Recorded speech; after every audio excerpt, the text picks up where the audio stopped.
হয়েছে না? আচ্ছা, অ্যানা ক্যারেনিনার আমরা কি পড়েছিলাম, যে সামারিটা পড়েছিলাম লাস্ট ক্লাসে, ইংলিশ 422 কন্টিনেন্টাল লিটারেচার। সামারিতে আমরা কি দেখেছিলাম, যে 3টা পরিবার ছিল, অ্যানা আর ক্যারেনিন ওনার হাজব্যান্ডের নাম, আর কিটি আর স্টিভা, ডলি আর স্টিভা, আর লেভিন আর কিটি। অ্যানার মতো লেভিনও একটা প্যারালেল ক্যারেক্টার এখানে, সেই জিনিসগুলো একটু ডিটেলস দেবো, যে এখানে মুখ্য চরিত্র শুধু অ্যানা ক্যারেনিনা না, লেভিনও আছে। সেটা কীভাবে একটু দেখি। অথর আমরা জানি লিও টলস্টয়, নোভেল এটা একটা, আর এটার জনরা হলো সাইকোলজিক্যাল নোভেল, ল্যাঙ্গুয়েজ রাশিয়ান। আচ্ছা, এগুলো জানি।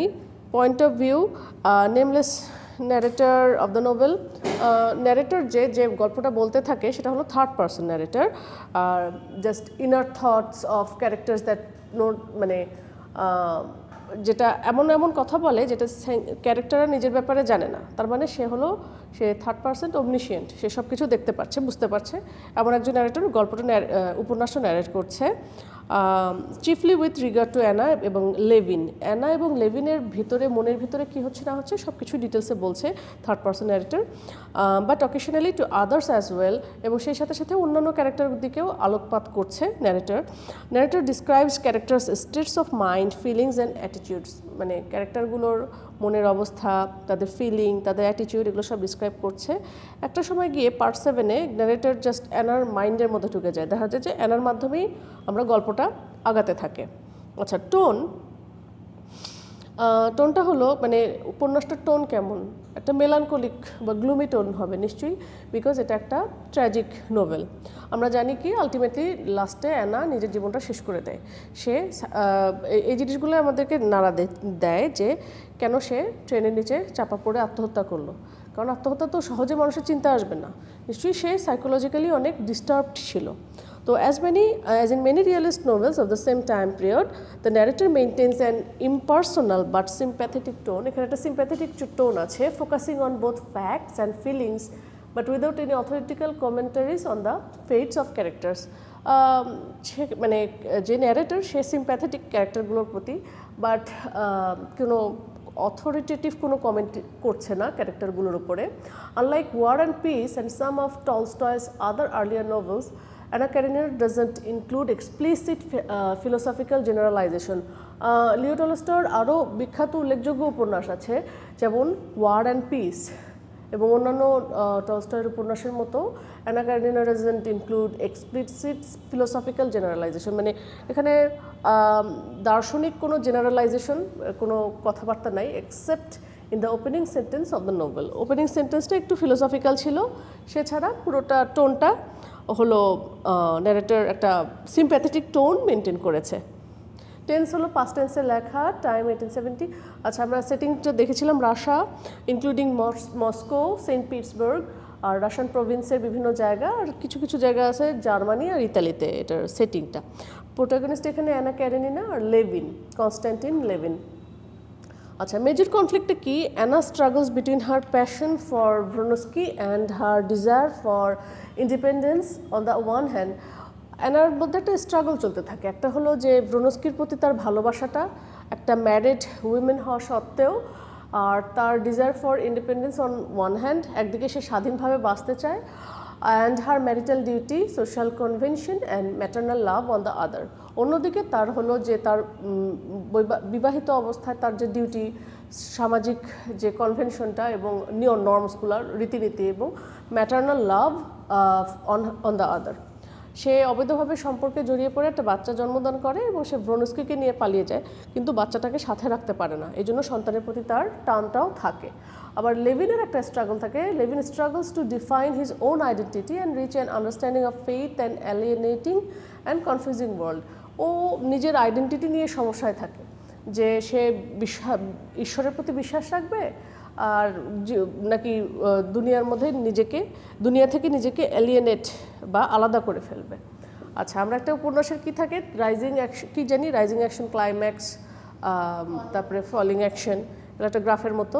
রাইজিং অ্যাকশন ক্লাইম্যাক্সটা হলো মাথায়, রাইজিং অ্যাকশনটা হলো প্রথমে বেজে, তারপরে উপরে উঠে গেলে যেটা সবচেয়ে উপরে ক্লাইম্যাক্স, নিচের দিকে আবার হলে সেটা ফলিং অ্যাকশন। তো রাইজিং অ্যাকশনে এখানে যেটা দেখাচ্ছে যে অ্যানা ব্রনস্কির সাথে স্টেশনে দেখা যে করে সেখানে একটা মানে এখান থেকে একটা দেখাচ্ছে, একটা তার একটা মানে ব্যভিচারী একটা দিক তার প্রকাশ পাচ্ছে। Their consummation of affair leads to Anna's abandonment of her husband and son. তাদের সাথে সম্পর্কটা গড়ে ওঠাতে তার হাজব্যান্ড এবং সনের সাথে তাদের দূরত্ব তৈরি হচ্ছে। এটাই হলো একটা রাইজিং অ্যাকশন। ব্রনস্কির সাথে যখন জড়িয়ে পড়লো, ব্রনস্কি যখন অ্যানাকে বোঝাতে সক্ষম হলো যে আমরা আলাদা থাকি বা এই জিনিসগুলোই হলো এই ব্যভিচারিতাগুলোই হলো এখানকার এই উপন্যাসের action, rising action. Meanwhile Kitty rebuffs, আচ্ছা কিটিকে লেভিন বিয়ে করতে চায়। সে কিটি যখন লেভিনের বিয়ের প্রস্তাবটা প্রত্যাখ্যান করলো, সে prompting him to withdraw his estate in the country and reflect on the meaning of life. এবং সে তার অনেক জমিজিরা ছিল এস্টেটে, গ্রাম যে এস্টেট মানে হলো ওই যেটা শহর থেকে দূরে আর রুরাল এরিয়াতে, এবং সে সেখান থেকে নিজের জীবনের মিনিং খুঁজতে বের হয়ে পড়লো।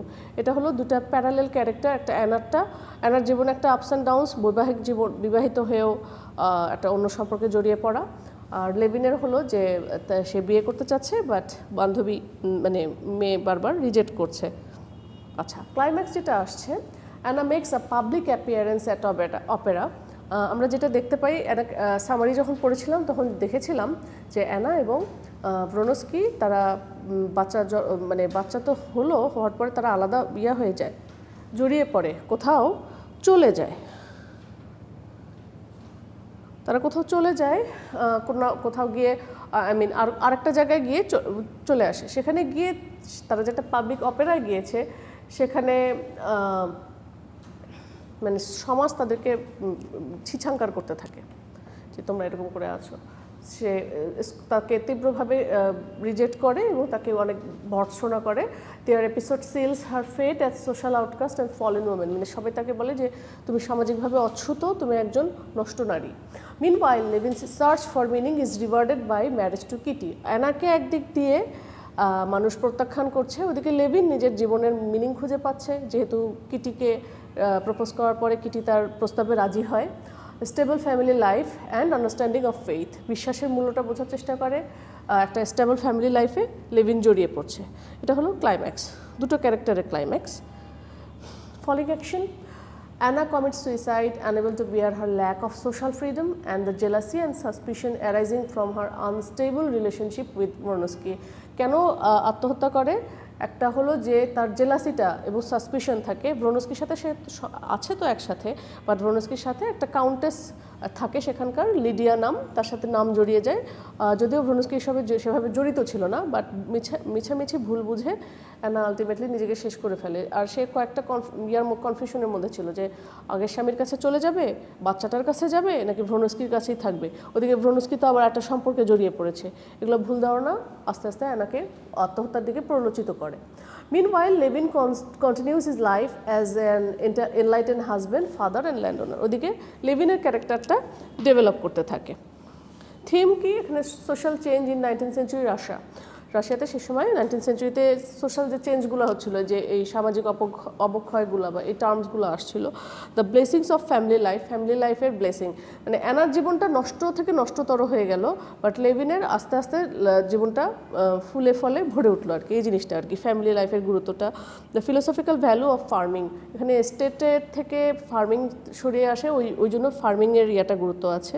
মোটিভ হলো the interior monologue, adultery, forgiveness, নিজে নিজে যে কথা বলাটা সেটা হলো ইন্টেরিয়র মনোলগ, আর অ্যাডাল্টারি ব্যভিচার, এবং ফরগিভনেস ক্ষমা।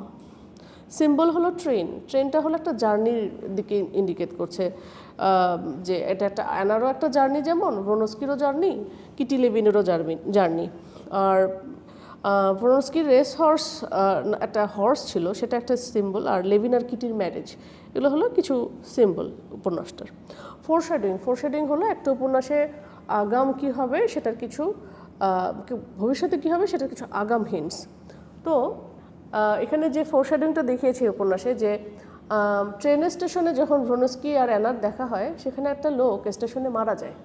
তো ফার্স্ট যখন দেখা হয়, তো অ্যানা যখন আসে এবং দেখা হয়, এটার মাধ্যমে কি ফোরশ্যাডোয়িং হচ্ছে, যে একসময় ট্রেনে অ্যানা আত্মহত্যা করবে, ট্রেনের নিচে চাপা পড়ে, কিছু বছর পরে এটা ঘটবে।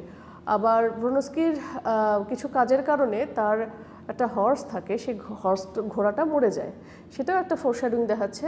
তার বিলাভেড অ্যানা, ঘোড়াটাও তার বিলাভেড ছিল, মারা যায়, তো বিলাভেড অ্যানাও মারা যাবে। আচ্ছা, অ্যানা কারেনিনার যে স্টোরিটা more than the story of Anna Karenina, একটা ক্যারেক্টারের থেকেও আরও বেশি কিছু। একজন ম্যারিড সোশ্যালাইট, একজন বিবাহিত মহিলা, এবং তার অ্যাফেয়ার যেটা অ্যাফ্লুয়েন্ট কাউন্ট ব্রোনস্কির সাথে, যদিও তাদের রিলেশনশিপটা একটা স্ট্রং কম্পোনেন্ট এই উপন্যাসের। The story starts when she arrives in the midst of the family broken up by her brother's womanising precursor to her own situation, though she would experience less tolerance by others.